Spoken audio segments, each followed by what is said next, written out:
Welcome to Larry's Library, and welcome to Check-In Weekly. It's the show where I talk about things that I read or watched or just observed last week that I feel like sharing with you now. So we'll get right into it. So last week, I talked about how perfect the Taschen Silver Surfer edition was, and I did finish reading it this week, and I've got some new thoughts about that.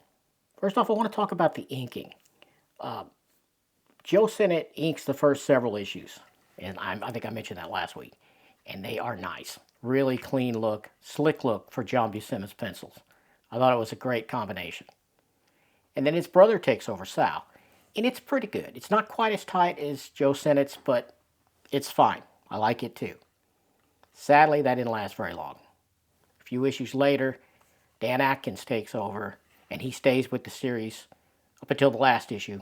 But we'll talk about the last issue later. But anyway, Dan Atkins inks. I don't hate Dan Atkins inks at all, but I think it's not a great fit for John Buscema's pencils. John Buscema's pencils are often very sketchy and loose, sometimes really sparse, and you need just the right inker to fill that in. You need someone that's, I don't know. For me, it doesn't work here. Not as well as it should. And that sort of leads me into my next thing I want to talk about as far as the original Silver Surfer run. John Buscema stayed on art for all 17 of the 18 issues. And then on the last issue, Jack Kirby comes in and does the pencils. And he's inked by Herb Trimpe here, which is really good. But, yeah, so it comes down to Buscema versus Kirby. Who does the best Silver Surfer? Now, looking at this cover here, that cover is classic and iconic, and it's wonderful. But I gotta say, I think that for the Silver Surfer, the original, the creator, the character, Kirby does the better Silver Surfer, I think. Now, you could say a lot of things Buscema does better than Kirby. Look at some of these examples here. I think he does emotions better than Kirby, especially facial features and things. Take a look at these. Some really gut-wrenching stuff here. Really well done. So I would give emotions to Buscema, for sure. And naturalistic human anatomy I would give to Buscema, of course. And I think for certainly characters like Conan, Tarzan, that sort of thing, Buscema is going to be your man. There's no one does that stuff better. For sure. And then I started thinking to myself, well, why exactly do I prefer Kirby's Surfer to Buscema's? And I think it comes down to the shiny. Now, what's the shiny? The shiny is what I call that really slick, glimmering reflectiveness that an artist like Bob Layton puts into his inks. And that's why Bob Layton is the de facto Iron Man inker. He's also a pretty great Iron Man penciler, but so what I would have loved to have seen, and I don't think it ever happened, if it did, put it down in the comments below. Let me know where you've seen this happen. But what I'd like to see is John Buscema pencil the Silver Surfer, and then Bob Layton come in and ink that. I bet that would have sufficient shiny. And speaking of shiny, once again, you look at this cover, there's enough shiny there. It works. That looks like the Surfer. But if you look in the interior panels of most of the Silver Surfer original run, he doesn't look as shiny as he should. He doesn't look quite as silvery as he does when Kirby draws him. Now I don't know if that's a combination of. I think a lot of it's the inker. The colors probably plays a role, although smaller than you would imagine. But he comes off looking just basically white in a lot of the John Buscema stuff. Now, I still loved it, and I still enjoyed it, and I'm glad to have this book in my collection for sure. I'm just saying, if we're going to pick nits about art, Kirby's the Surfer artist for me. Now, that out of the way. Oh, wait, before that, let me show you the back cover of this book. Now, I tried to find a good scan online or a good photo. Couldn't find anything, and rather than take a picture, I figured, well, I'll just bring it out here. It won't fit on my flatbed, that's for sure, but check out the back cover. This is Silver Surfer 18, the last issue, with art by Jack Kirby. Love that. Now, we're going to talk about the problem. A section you might call Tash-it Imperfect. Okay. Look at this little guy. I think if I cover my eyes, this will focus. Maybe. I assume this is, I don't know much about printing, I assume this is some sort of a color guide for the cutter that cuts the pages at the bindery, I'm guessing, because I'll show some photos here. I got about 90% through this book reading it, and to my horror, insert eek sound here, maybe I will in post. I seen a printing error here that has happened, well, more than 3 or 4 times for me, and I got a lot of Marvel on me, so I guess that makes sense. That has happened several times for me in Marvel omnibuses, but I really didn't expect it in this high quality edition to have this. It was really kind of crushing for this to happen. And it's not just that this wasn't cut off, that it was sticking out. Let's see. It was actually torn and folded inside. So you couldn't see it from the outside. You couldn't see it from the end pages. Now, I'm not suggesting someone did it on purpose, no. But I mean, I think the machine just somehow folded it in there. And then that made it tear the page, the interior page. Not good. So, of course, I took a pair of scissors and trimmed this as best I could to the, the edge of the page. Now, that doesn't fix the page tear. Not at all. But I thought, you know what? It's just one page. Accidents happen. No one's perfect. Not even Taschen is perfect. So I continued to read, and it didn't affect my reading of the book other than, nearly giving me a heart attack there when that happened, when I discovered that. So, and I got a couple more issues in. I'm real toward the end of the book, and I got another one in the exact same spot, different page. The color bar sticking out, folded inside, and ripped the inside of the page. I'll show some high-res pictures of that. Maybe you can get an idea what I'm talking about. Oh man, that really sucked. That was gut-wrenching, I gotta say. Especially after I praised how great the binding is. And look at the binding here. Look at this picture here. This is binding perfection for sure. But definitely an error at the printer here with this, whatever you call this thing. If you know what this is called, put it down in the comments. If you know a little bit about binding and printing, maybe that's got a name. I bet it does. Color guide, maybe? I don't know. So yeah, that happened. Now, at first I was like, oh man, I paid way too much for this. This is a numbered edition. Surely they can replace it. And I was all set to try to contact Taschen. But after finishing the book and calming down, taking a chill pill, not literally, but no, just calming down, it's really not that big a deal. That's what I'm going to tell myself.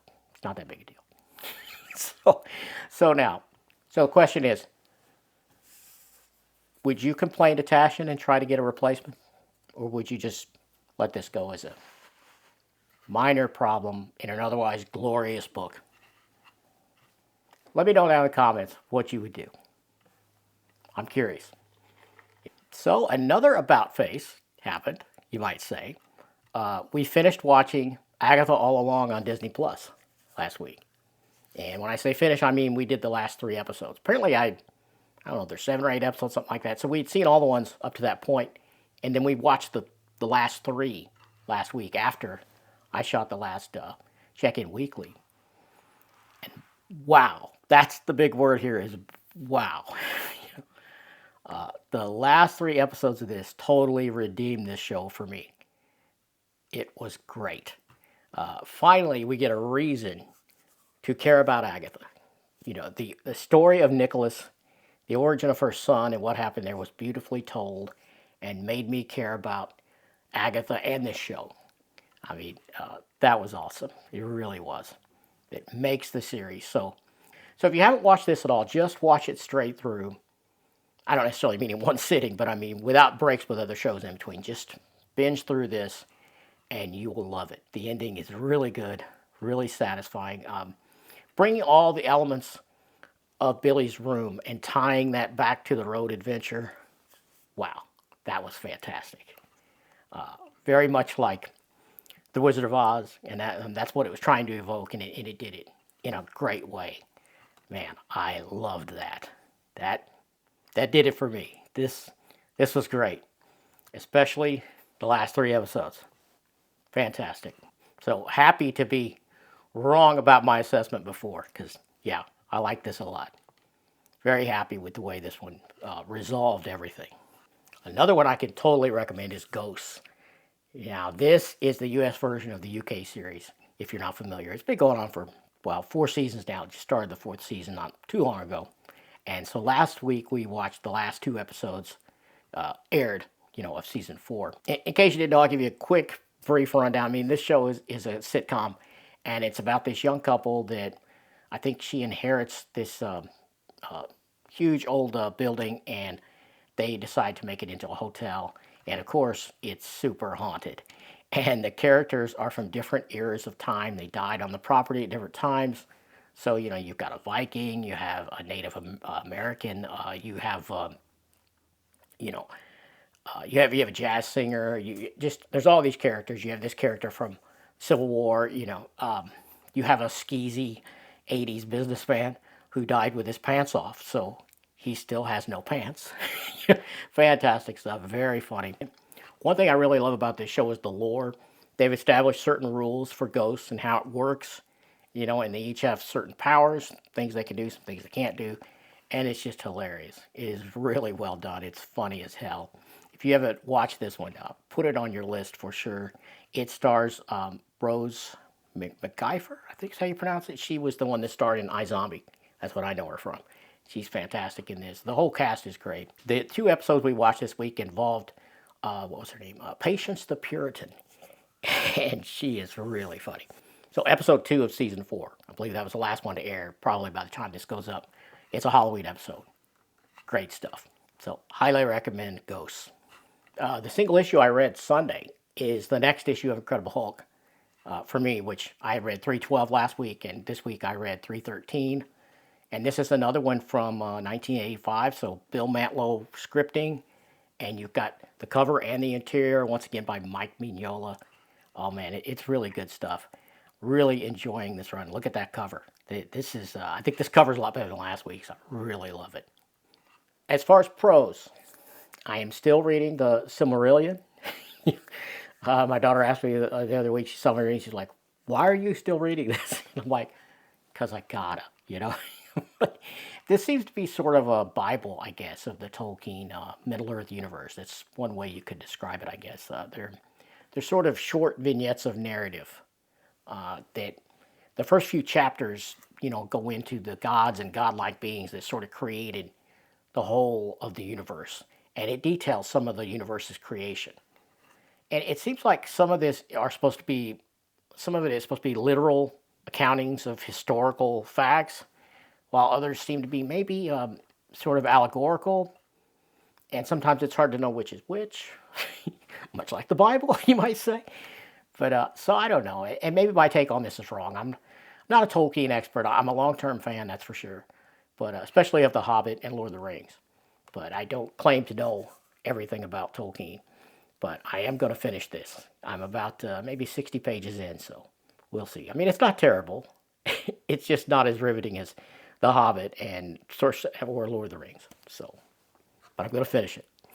So I have more Zoop news. Isn't that odd? And I'm not trying to, my little channel, my video gets 600 views. I'm happy as hell. So I know it's not my fault. But it is funny, though, that I mentioned the Zoop thing with the Colossal Conan edition. Might remember me talking about that last week if you've seen the last episode. But, yeah, so I got another email from Zoop. This was on November 1st. They actually gave us another update on the Colossal Conan situation. Can you believe it? After months of nothing, now this might actually happen this year. I predicted last week that we're not going to see this book this year. So we'll see. I'd love to be wrong. Sometimes it's good to be wrong, especially when you're negative, about something. But here's the key moment of the email here. Good news. The Fulfillment Center is prepping for mailouts of the Conan Colossal Edition to hopefully begin by mid-November. So we will see if that happens or not. I will keep you updated. Yeah, this was a funny one. I subscribe to Joe Quesada's Substack. I get them in email form, but I'm not sure the different ways you could do Substack, but I just read them in the email newsletters that come. But so Joe Q, he was the head honcho of Marvel for a long time, and now he's on his own. And of course, he's an unbelievably great artist. And I read his stuff, these Substack newsletters. And the one that came out November 1st, he mentioned something that, I've always felt super strongly about, but I thought I was the only one. I knew there had to be dozens of us at least. But Joe Q and I share something. We both hate the term floppies. And I'm talking about when people are referring to a single issue comic book and they call it a floppy. That just makes me, I hate it. I hate that. And I know it's so common, so I can't escape it. If I go anywhere where there's comic book people, someone's going to say floppy. But, he goes into some great detail about why he dislikes the term and why he recommends against it. And the main gist of it is the same reason I do. It is a negative connotation. It's like you're saying it's less than some other medium. Your comic books have been put down my whole life and before, I'm sure, but certainly my whole life, and looked down upon. I mean, that situation has changed and is changing, thankfully. It's better than it ever has been. So why are we still using this somewhat derogatory comment for a comic book? Floppy. I know. People are going to say, well, it's because it describes the way the book can flop open. It's a good thing. That is a good thing. And that binding is far more robust than a trade paperback's binding, So I think I've said this before. I know I've said this before in other videos. If I have to choose between a single issue comic book, an original stapled comic, or a trade paperback, I'm choosing the comic book. Okay, now I like the hardcover format. That's my preference, especially the oversized editions. But I don't like trades. Okay, I mean, he says you shouldn't use the term trade either. In this newsletter, Joe Quesada, he's like, well, how about we call comic book comics, and we call trades and hardcovers collections? And I think he's onto something there. We could say soft cover collection, hardcover collection. But let's stop saying floppies. Come on, please. And I know I'm not going to win this one, but I thought I'd put it out there that Joe Q agrees with me. Last but certainly not least, I have some Collector Z news. Now, if you're not familiar with Collector Z, aka CLZ, that's the comic book software, database software that I recommend, and that's what I've settled on. It's what I use, and I've been using it for a number of years. And I sort of helped build the original database back in, I think it was 2000. I don't know, it's been a long time. I've done a number of videos about my comic collecting database software that I use. I'll link them up above. So none of this stuff is perfect. It all has some good and bad to it, and nothing is free. I mean, there are a few out there that are free, but I've not explored too many of them, or if I have, I didn't like it for whatever reason. But anyway, I have settled on CLZ. Is what we've all called it for a long time, just because it's shorter and easier to say than Collector Z. Well, the company announced this week that, or last week I guess it was, that they are no longer Collector Z. They have officially changed the name of the company to CLZ. And so the comic app is called CLZ Comics for your smartphone. And then the web app is now called CLZ Comics Web. So they no longer go by Collector Z at all. And they also have a new logo. I'll show that. So I had a lifetime grandfathered license for the Windows desktop version of this software. And I also had a lifetime grandfathered license for the mobile app. Well, CLZ no longer sells the lifetime licensing. They, like most of the software industry, have moved to a don't pay once, just keep paying model. They want you to subscribe. Software as a subscription, unfortunately, is the norm at this point. And that, no one likes it, except the people making software, but You know, what are you going to do? At least if you're going to pay a subscription for software, it's good to have a company that is regularly developing and updating that software. And I'm happy to say that CLZ is certainly doing that. So I can't fault them on that. They kick out the updates and they keep this thing running solid. That's for sure. At any rate, once he dropped the lifetime licensing, he did offer to extend and grandfather people that could prove they had bought a lifetime license. And I'm pretty good at keeping old emails. I've got emails back to the late 90s. Okay, still on my system. I've moved hard drives and I've moved computers many times in that, and I've transferred my data each time. So I'm pretty good at that. So being a digital pack rat paid off here, and I was able to prove that indeed I had a lifetime license. So along with this change of company name and logo, they also sort of quietly, without fanfare and without announcement, they dropped the Windows desktop software. Now, if you still have it, you can certainly still enjoy it, and it still even hooks up to the servers, at least as of now.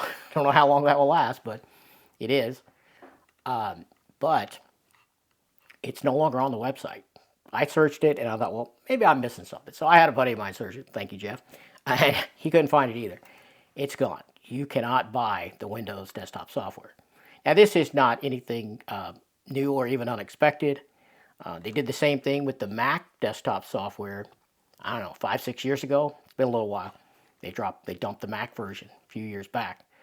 And what they recommended people do is go to the web version because it's easier for them to develop for the web, and it's cross-platform independent.